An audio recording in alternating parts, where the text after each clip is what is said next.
Hey guys, I'm Matt Lighty. This is a video that's going to be talking about adorned jewels. I guess we'll first start off with saying what the fuck adorned is. So adorned is a unique, I gotta find my adorned, where is it? It's a unique jewel, nope, that's not right. It's a unique, nope, it's a unique jewel that rolls from 50 to 150, has a limit to 1. It's a crimson jewel that's corrupted and is only acquired by handing in a full set of the aspects you get from 4 different bosses. So that's the Val Temple boss, Incursion boss, which is the Omnitech, the Delve Val boss, and then Uberat Ziri. And then you could also get it from corrupting Val side zones. It has a random chance to give you an Ziri fight that drops Adorned. So those are 2 ways to get it, basically. Just to reiterate, you can check the item acquisition section of the wiki page for Adorned, and it'll tell you the exact 2 ways to get it. Created by the 4 different pieces. Again, I told you where they come from, but you could also technically get them from the Mad King div card, which in my opinion isn't worth farming because it's so disgustingly weighted to never hit Ambition or Curiosity, being the Incursion and Delve pieces. So fuck that. Also, you can get it from, again, the side area where you fight the Ziri, called Bane of Chaos. You get this from either chancing a normal side zone or valing normal side zone when you have the Lucid Dreams Keystone put on for just letting you touch up Val side zones. However, the odds of hitting this unique Val side zone are abysmal. There's some loose numbers on the list of unique Val side zone areas for this subsection of Lucid Dreams. It says that there's 250 to 300 on average attempts to hit a unique side zone. Not great when it comes to valing, so not great when it comes to doing this. I said just put it on and then val them occasionally. And then when you do hit them, it's like a 1 in 20 you're hitting Bane of Chaos, the one you want for Adorned. And even then, the Adorned has to roll. And it rolls from 50 to 150. So anything above 100 is above average, right? And it increases the effect of jewel socket passive skills containing magic corrupted jewels. So if you have a corrupted magic jewel somewhere, so something like this is like a great Adorned jewel. That life and that, you know, fire dot basically gets like doubled from that. And then, you know, 2.5, 0.5, depending on the roll you have, all right? So super juices the value. So basically, I would say most every scenario, a lot of builds pretty much end up getting a high tier Adorned. Anything above like 130 is pretty fucking sick. If you have like 5 or 6 magic jewels, it's like super efficient. It depends on the build, but like ones that have a life and then a dot multi to some degree, I feel like take more value out of it, or like a ES and a dot multi, either or. And getting implicits is cool, but even if you don't have implicits, that's also cool. Yeah, TLDR, Adorned, very expensive. Like a perfect Adorned, I think, was like multiple mirrors. Just to showcase the price of Adorned jewels, if you're actually trying to find a perfect Adorned jewel, the 151, they are 400 divines. I think it's actually probably way higher than that. Most likely those being merged because it's also being sold by Belton, and he's a shithead. I would say a 120 Adorned is pretty nice, and that one costs, we'll say, again, fucking shithead Belton over here. I birthed him, by the way. Fun fact, he came out of my pee hole. Looking at 10 to 15 divines for a decent Adorned, one that you could pretty much use forever. And then anything like under 100's kind of, you don't even use. No, I'm an SSF. This is all I got. Here we are. I'd love to get a better one. But Adorned is actually like only half the battle. The other half of the battle is rolling these fucking jewels. And these jewels suck to roll. So to naturally roll with alterations or augmentations, a fire dot and a life is like 1 in 3,000 alterations. It's like miserable. But there's a couple ways I found in Solo Self and as someone who stockpiled resources, kind of make them in a really comfy way. So I'm going to roll some footage now of 2 of the cards. There's div cards I handed in that allowed me to do it. They both have Vivid in the title, so it's the Endurance card, which gives you a Vivid Crimson Jewel, and then this is just a generic Vivid Jewel. Both of these cards are pretty sick for Adorned Jewel crafting, and Vivid is the percent life roll. So this only applies to life builds. If you're not playing a life build, this isn't valuable to use, but if you're in trade, it'd be valuable to sell. I'm assuming these cards probably have reflected a change in price indicative of something similar to this crafting method. Yeah, looking at the price of Shard of Fate and Endurance, it looks like people very obviously know that the value of these cards are kind of tied to Adorned crafting. A lot of the times the bulk values are reflective of a divine or 2 for a lot of these things, so you can check them in bulk pricing, you can check them in individual pricing, but there's something to purchasing or even selling these for value for sure. But, you know, for people who are on standard, these jewels have been stockpiling over the years because they weren't really that valuable, so I had like 600 of each, right? And the process is quite simple, as in you just get the jewel, you hand it in, you aug. If it doesn't hit good, you annulment, then you try to retain the life and then do it again, and then you vow and hope it doesn't get ruined, or if in the best case scenario gains an implicit. So the best case scenario would be gaining implicit, like something like this.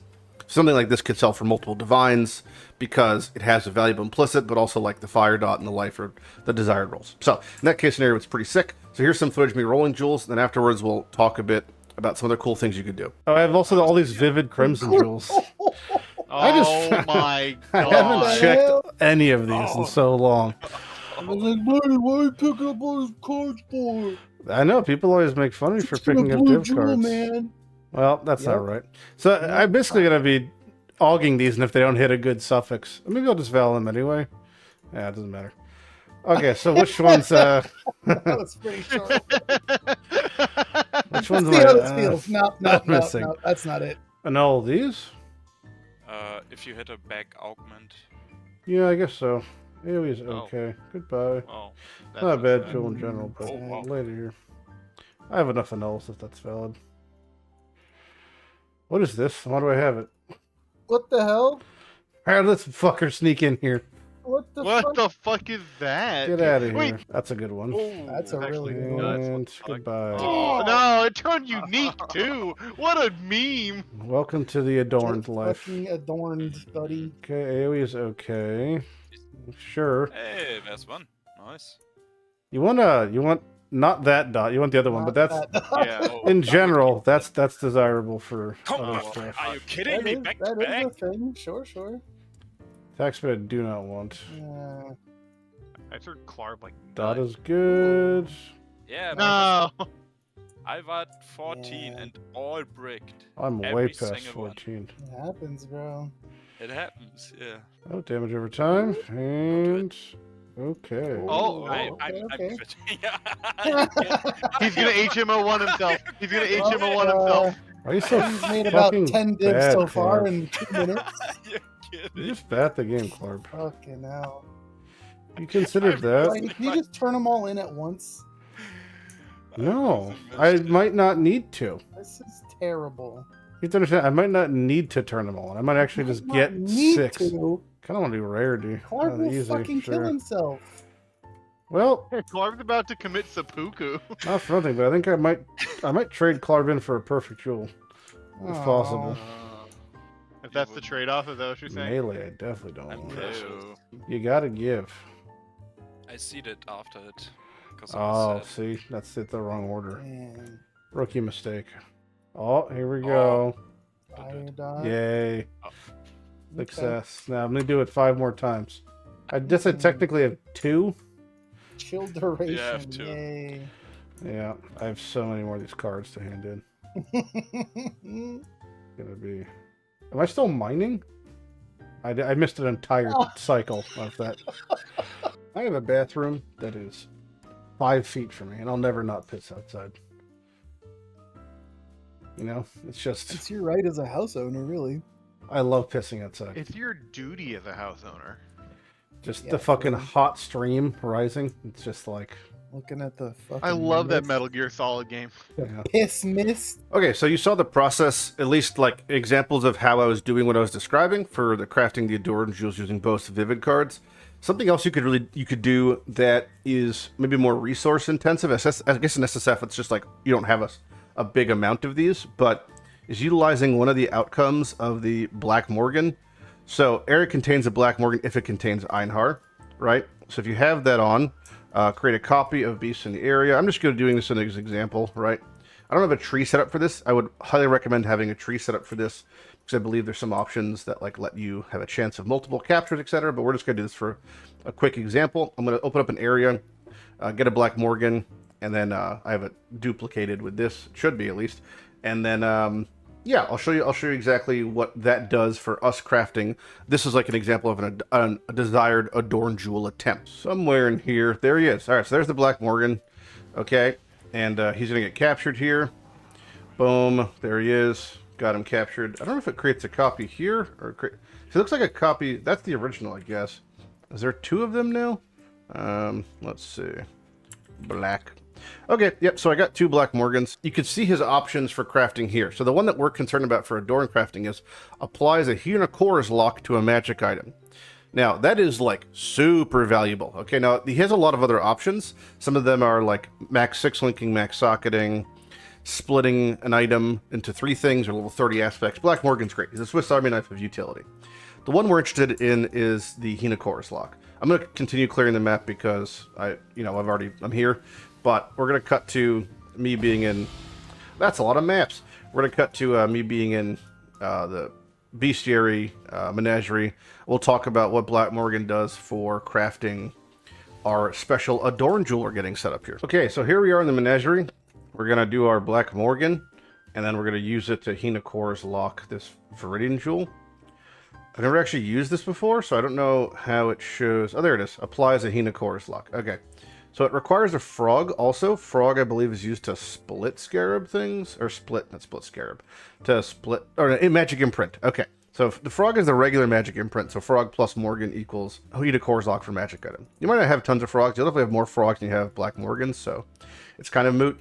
Because this is a bestiary fight, if we die, we were to lose this, hypothetically. So keep that in mind. If you wanted to divine these jewels, now would be your time, although I don't know how efficient that is for trade. I don't think I would do it for like the 1 or 2% difference. Maybe I would, but that's either here or there. So when this Black Morgan dies, it'll apply Hinocor's Lock to this item, and then we could see the outcomes, yada yada. Now I think there's only really one outcome we'd ever want, and that's just the Val Orb, so that's what we're gonna do.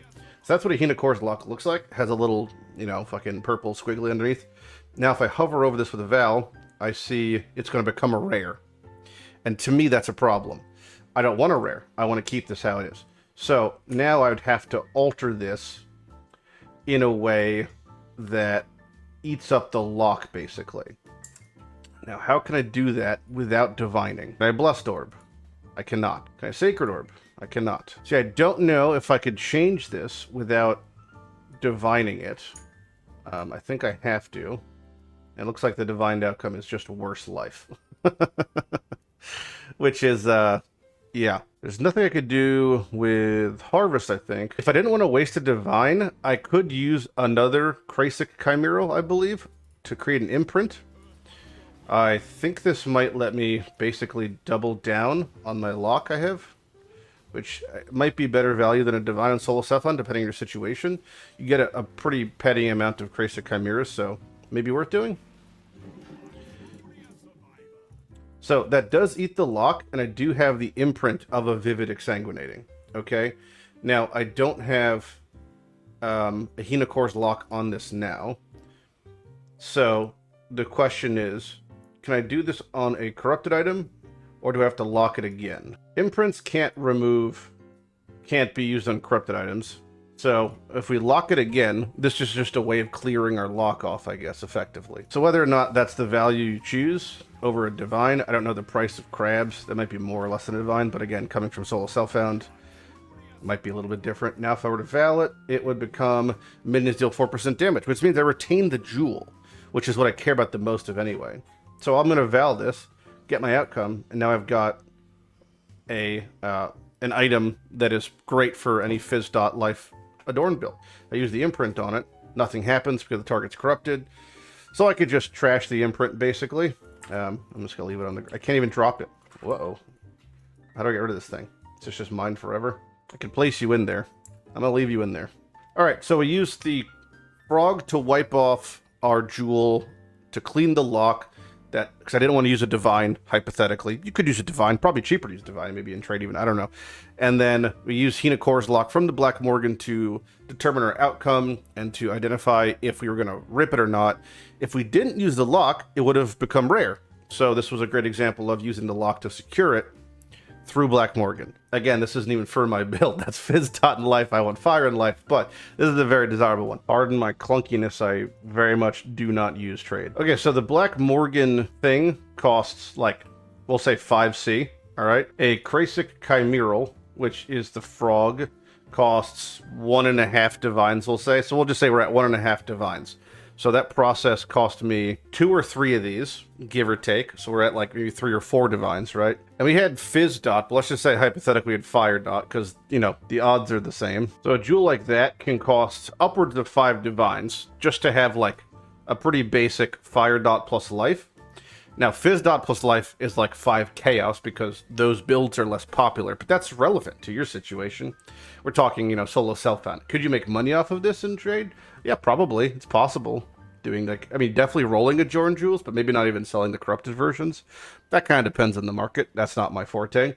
But for solo self-found, something like this is pretty farmable. I would say I could probably guarantee 4, 5, 6 of these with like, this is 8 black Morgans, so then you X amount of Crasels and go, you know, Crake ones going through that.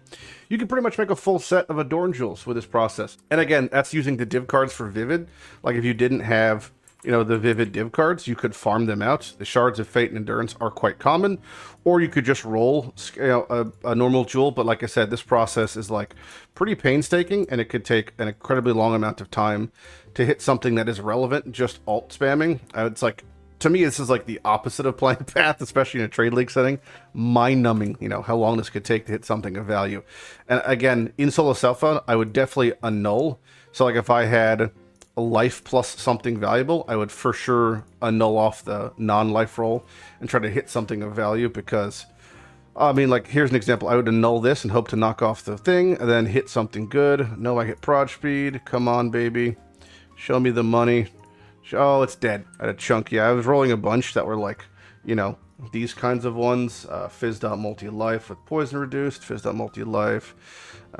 Can't be cursed. Fizz.multi-life. So you could see like our life recoup. These are all pretty good. You know, when they're adorned up, they actually gain value. Fizz and life and rarity, or life and generic multi. So Adorned jewels are annoying to roll, but this method at least was easier for me, and it gave me a nice set of ones that I could use for the future. I honestly think that the Adorned will probably get nerfed. Right now it's 50 to 150. I could see them making it 50 to 125, or even 50 to 100, or, you know, even 25 to 100. So maybe it says like maximum number of magic jewels 5 or something. I don't know. Wouldn't be surprised if they nerf it, but either way, I'm going to try to grab a better one if I can before they do, if they do, and keep crafting Adorned jewels, although mine have gotten pretty good. So yeah, that's it. That's the video. Hope this helps you in crafting Adorned jewels for your build in SSF, or maybe trade if you're somehow gaining value out of this. And if you have any questions or advice, feel free to suggest it. I'm Matt Lighty, and have a good day. Bye-bye.